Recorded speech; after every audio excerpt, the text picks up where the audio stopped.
Redação, texto dissertativo argumentativo. Apareceu dessa seguinte forma no edital: estruturada na forma de texto em prosa do tipo dissertativo argumentativo. Então, gente, por que esse ênfase aí em prosa? Geralmente vem pedindo, faça um texto dissertativo argumentativo sobre tal tema. Mas aí eles fizeram questão de colocar isso em prosa do tipo dissertativo argumentativo. O que seria a prosa? Prosa é simplesmente um texto que ele é dividido entre os parágrafos, né? Um texto com início, meio e fim. E sim, a redação ela é de caráter eliminatório e ela vale 100 pontos, né? Ou seja, por mais que você acerte várias questões das outras matérias, mas se você não fizer uma boa redação, você pode sim ser eliminado. Então vamos lá? E então, como eu disse, o texto dissertativo argumentativo, né, a prosa, ela é feita em parágrafos, né? O início, o meio e o fim. E é composta por a introdução, o desenvolvimento e a conclusão. Na introdução, é interessante de vocês escreverem de 5 a 7 linhas. Já no desenvolvimento, 2 parágrafos. O desenvolvimento ele é composto por 2 parágrafos e de 6 a 8 linhas. Geralmente, o primeiro desenvolvimento, né, ele costuma ser maior ao que o segundo desenvolvimento, mas isso a gente vai ver mais para frente. E a conclusão, contendo um parágrafo, né, e de 5 a 7 linhas, também assim como na introdução. Então, a introdução ela é composta pelo tema, o problema e a tese. Então, assim, já de início, você já vai dizer o tema. Já no início da sua introdução, você vai escrever, vai abordar sobre o assunto. Logo depois, vai envolver o problema. E em seguida, a tese. O tema nada mais é do que você falar com suas palavras, né, sobre o assunto que eles estão pedindo para você falar. Logo depois, já citando o problema daquele assunto, né? E já com esse problema, você já citando a tese. O que seria a tese, então?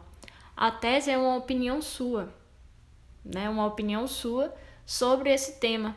Uma opinião a qual você vai desenvolver no desenvolvimento. Você vai argumentar, né? Vai fazer as duas argumentações. Então, tudo precisa estar muito conectado. Porque se não tiver coerência e coesão, aí o texto foge de padrão, né? O texto foge de linha. E sobre coerência e coesão eu vou estar explicando nas próximas aulas. Essa aula é mais para explicar a estrutura do texto, né? Como a gente vai chegar a elaborar um texto de qualidade. E então, no desenvolvimento, você precisa ter dois argumentos. Gente, todas as partes desse texto é de extrema importância cada uma das partes. Você aplicar bem os seus conhecimentos, né? Fazer uma boa escrita. Mas no desenvolvimento, eu acho que é uma parte que mais pega assim.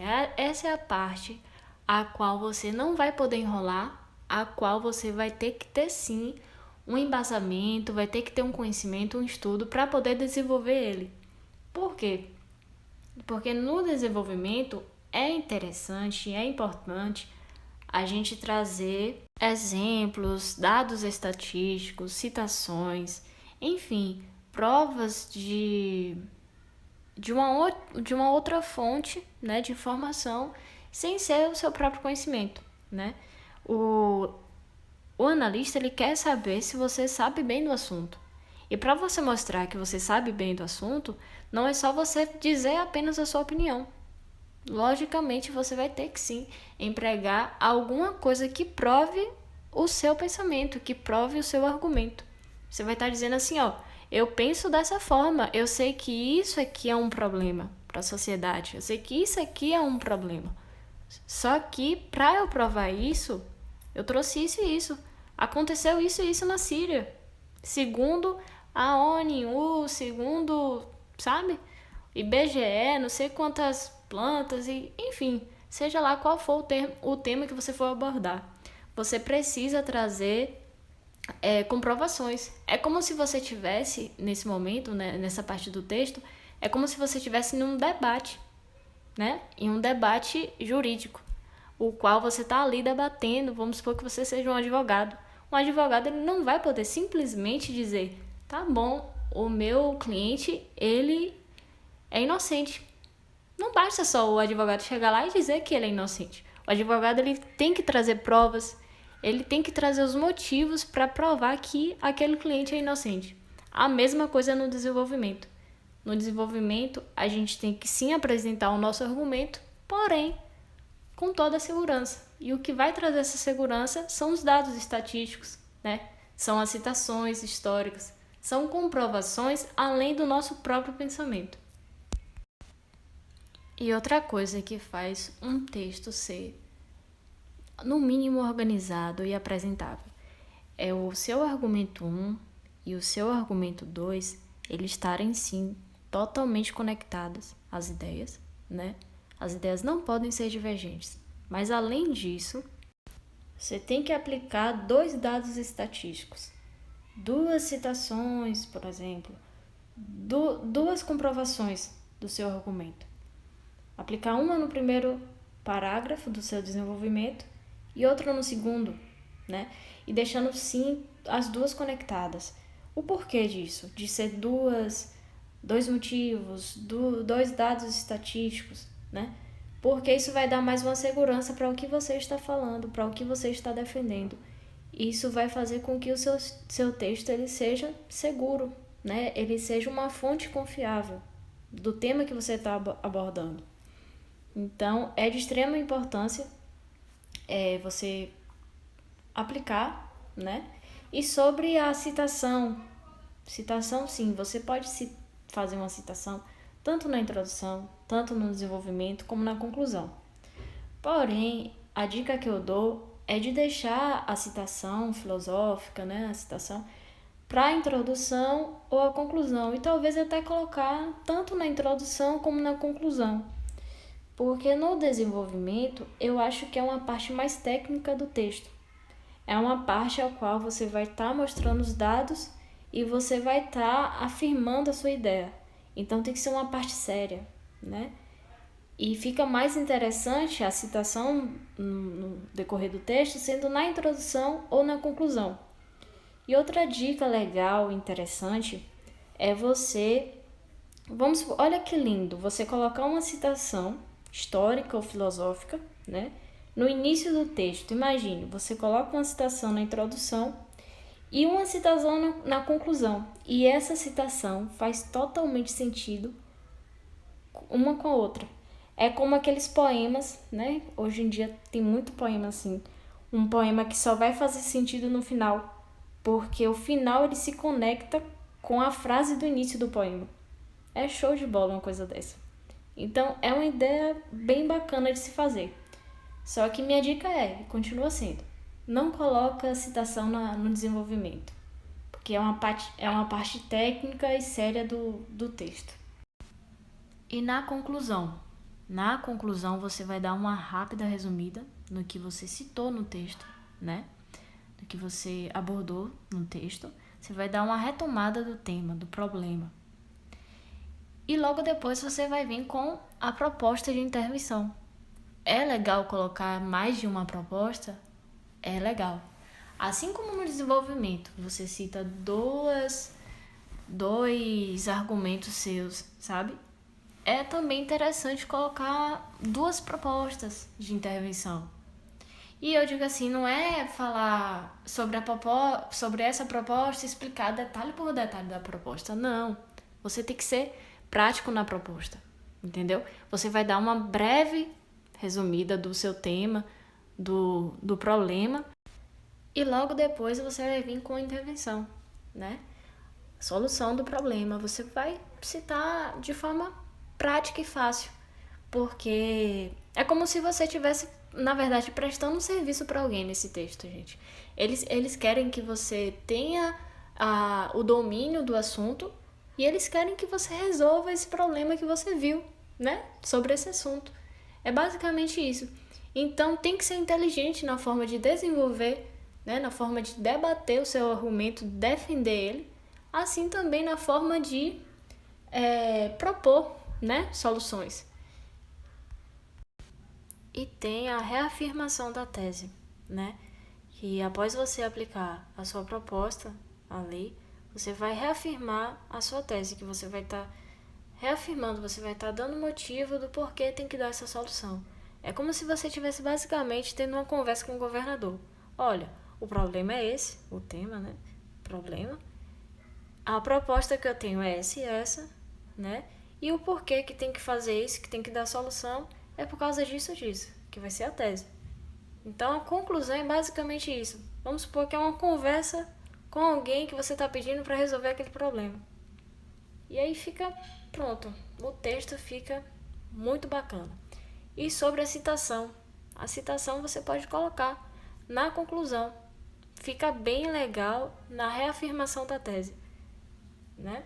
Porque vai ser uma parte mais sua mesmo. Porque a reafirmação do problema, você vai ter que citar o problema, né, no início da conclusão. A proposta não é algo que cabe assim, a citação, mas na reafirmação da tese, aí fica bacana. Então é isso, galera. Recapitulando, a estrutura do texto dissertativo é composta pela introdução, desenvolvimento e a conclusão. Na introdução, você irá apresentar o assunto proposto, né, e preparar o leitor para o mesmo. Você vai estar ali já dizendo para ele do que se trata o texto. No desenvolvimento, você irá, né, abordar sobre o assunto, fazendo sua proposta, seus 2 argumentos que você citou na introdução, né? E tem que ser coerente. Não, você não pode falar de uma coisa na introdução e no seu argumento ser totalmente diferente. E a conclusão, que é o fechamento do seu texto dissertativo, né? Você vai estar dando todo o fechamento, certo? E galera, só mais uma dica.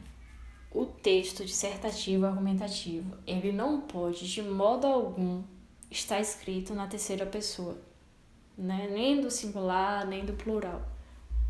Eu já vi casos de textos ótimos. Porém, já no finalzinho, lá na conclusão, a pessoa cita bem assim: mas o nosso país precisa de mudança. Só esse nosso aí, pronto, já foi o texto. Já foi eliminado só de fazer isso aí. Porque não pode, gente, não pode usar a primeira pessoa, nem do singular e nem do plural. Tem que estar sempre na terceira pessoa, certo? O texto ele tem que ser impessoal. Apesar de ser um texto argumentativo, né, uma dissertação argumentativa, a qual você vai argumentar, você vai expor suas ideias, mas você não pode levar isso para o lado pessoal. Por isso que existe essa de botar estatísticas, de botar, né, coisas que não sejam suas, que não sejam pensamentos seus, mas sim provas, sim coisas de terceiros, né?